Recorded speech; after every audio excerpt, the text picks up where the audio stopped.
पैसे नहीं मुस्कान दीजिए। प्रेरणादायक कहानी। यह कहानी एक मदन नाम के लड़के की है। एक दिन मदन व उसके दोस्त एक रेस्टोरेंट में लस्सी पीने के लिए गए। रेस्टोरेंट में जाकर लस्सी का ऑर्डर दिया और कुर्सी पर बैठ गए। कुर्सी पर बैठे ही थे कि इतने में वहाँ एक बुजुर्ग महिला, जिसके हाथ में एक डंडा था, कमर झुकी हुई थी, आंखें भी मिची हुई थी, वहाँ आई।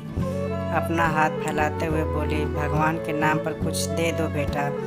मदन ने अपने मन में सोचा कि मैंने कभी किसी भिखारी को कभी पैसे नहीं दिए, लेकिन उस दिन पता नहीं क्यों ऐसा लग रहा था कि इस बुजुर्ग औरत को कुछ पैसे देकर मदद की जाए। वह अपने पर्स में से कुछ सिक्के निकालने लगा।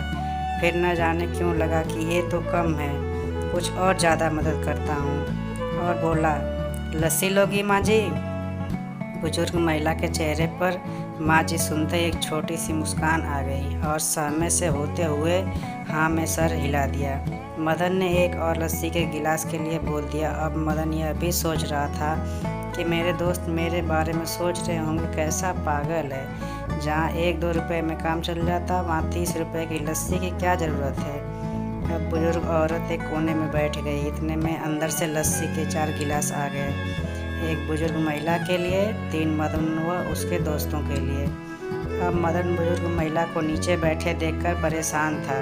वो कुर्सी जिस पर मदन बैठा था वो उसे काटे जा रही थी, और लग रहा था कि वो जो बुजुर्ग महिला है वो मुझसे उम्र में भी बहुत अधिक है, उसे भी कुर्सी पर बिठाना चाहिए। साथ ही उसके दोस्तों का भी ख्याल था कहीं वे यह ना कह दें कि लस्सी तक तो ठीक था, पर इस बुजुर्ग व गंदी औरत को हमारे पास कुर्सी पर बैठाना ठीक नहीं है, और कहीं नाराज़ होकर चले ना जाएं।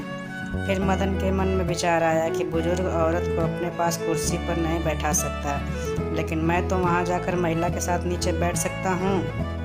मदन बुजुर्ग औरत के पास जाकर बैठने को ही था कि इतने में रेस्टोरेंट के मैनेजर की आवाज़ आई, रुकिए सर, मैं आप दोनों के लिए कुर्सी लेकर आता हूँ, क्योंकि मेरे यहाँ ग्राहक तो बहुत आते हैं, लेकिन आप जैसे इंसान कभी कभार आते हैं। यह छोटी सी कहानी हमें यह सिखाती है कि हम किसी को पैसे दें या ना दें, लेकिन अगर किसी भूखे को खाना खिला सकें तो ज़रूर खिलाएं।